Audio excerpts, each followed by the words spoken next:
Hello and a very warm welcome along to Sportsbet TV with me, Paul Alster. It's good to have you with me, and if you're discovering the channel for the very first time, please press the subscribe button just below this screen and you'll be able to get all my free selections here whenever they're posted. I'm always looking to try and find horses at decent each way prices, and the two that I have for you on Saturday are both going to be very tasty prices. And I've got four more also at double figure odds out in front my subscription service at Patreon, where I'll also be posting selections for Sunday where there's more excellent racing as the Winter Millions continues amongst others. So if you're interested in out in front, then check the description box just below this screen where there's a link to sign up and join us at your leisure. Let me take you though to the first of my two selections for Saturday. It's over at Haydock, where it's heavy ground, soft in places. The 120 race is a 2-mile, 5 furlong handicap hurdle, and there are 11 runners.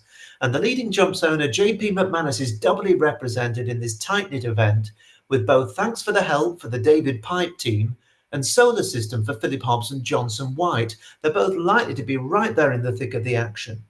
Thanks for the Help carries the owner's first colours, which might be a hint, and looks to be running himself into form after 3 starts so far this campaign. He's lurking on a fairly low mark, so it wouldn't surprise to see him run with credit, although the heavy conditions don't obviously look ideal.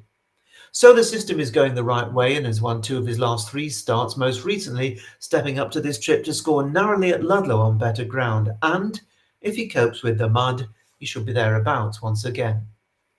Clondor Royale for John Joe and AJ O'Neill showed bags of stamina when he scored here over 3 miles on soft ground in late December, so a £5 rise shouldn't stop him being very much involved again, while the heavy ground enhanced the chances of the Sue Smith and Joel Parkinson trained South Parade, who was narrowly beating on Boxing Day at Wetherby on better ground. He's likely to be in the mix once again on Saturday. On collateral form lines, there's a decent case also to be made for Harry Derham's Casual Observer. Now this one's running in a handicap for the very first time. He hasn't run since March though, so will need to be cherry ripe if he's going to prevail in the heavy ground first time back. And Derham's top weight in the race, Nordic Tiger, shaped with promise too, when he was 4th at Doncaster last month on his first start of the campaign.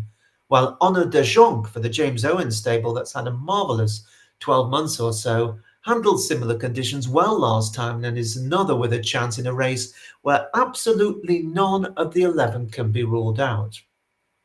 Now, my selection that I think will be value at the likely odds could be Leading Choice.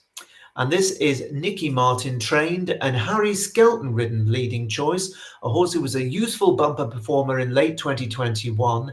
Then he missed 15 months after finishing place in both hurdle starts in 2022, but he's been making up for lost time since returning to the fray in February of last year, 2024, with a tremendous battling defeat of the decent To Chase a Dream at Wetherby, where he prevailed by a head with the pair pulling 25 lengths clear.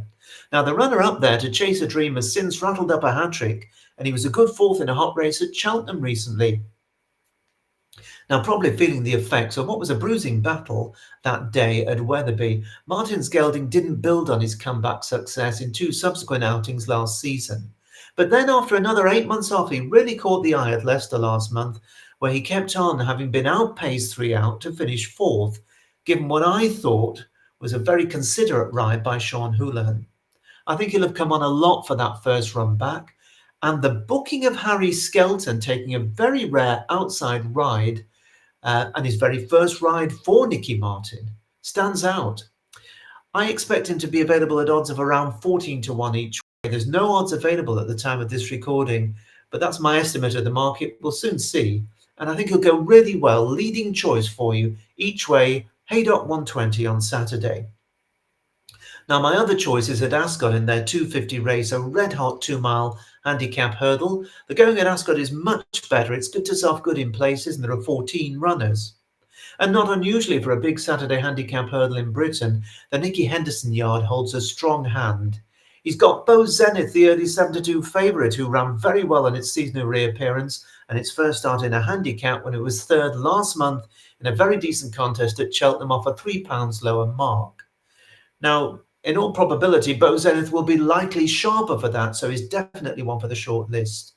I'm less enthusiastic, though, about his stable companion Doddy the Great, even though his latest pulled-up effort after only the first flight at Kempton recently came as a result of being very badly hampered at the start. But on his previous seasonal return, which was only okay, I think he's got a little bit to do, so I don't think the current 11-2 odds look great value. Nicky's other runner is Aston Martini, and this one will have to do better than his latest lacklustre effort at Newbury if he's to get in amongst them. Now, Altobelli is one who could go well for Harry Fry. He nearly always runs well at Ascot, and the addition of blinkers for the first time, following a promising second on his seasonal return at Doncaster, suggests that connections are more than hopeful of a big run on Saturday of just a £2 higher mark.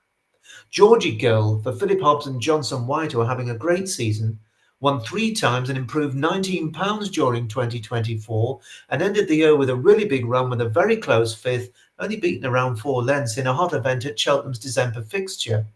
She should be on the premises, but Cam Sinas for Fergal O'Brien, a good winner at Aintree in October over 2.5 miles, and a respectable fourth last time over a similar trip at Haydock of £7 higher, may not be ideally suited by this drop in trip on better ground. Despite top weight of 12 stone, the enigmatic Goshen for Gary and Josh Moore can't be ruled out if he's on a going day on what will be his first run for 10 months, and the fellow Gary Moore trained Spirit Dunno is beginning to look well handicapped, but would ideally want more cut in the ground to be seen at his best. Willful for John Joe O'Neill ran better than his finishing position suggests at Taunton last time on his first run back after a break, and he is by no means out of it. Now in this race, as I come to my selection, I've got to be honest, I fancy 2, one of which I've recommended at Out in Front. They're both similar prices. The other one, recommended for you here, free at Sportsbet TV, is the Nigel Twiston-Davies trained Move It Like Mini, trained by Nigel and ridden by his son, Sam Twiston-Davies. Now this is a capable handicap hurdler when in the mood. Now to say he's had an interesting season, this horse, so far would be an understatement. Having won 2 handicap hurdles last season at Ludlow and Huntingdon, he began this term with another victory in his first ever run in a handicap chase, his first ever run over fences actually. It was at Stratford in September. 6 weeks later, over fences, he was upsides the leader, 3 out at Fosslas when he blundered and unseated his rider. Just one of those things, that's the way it goes.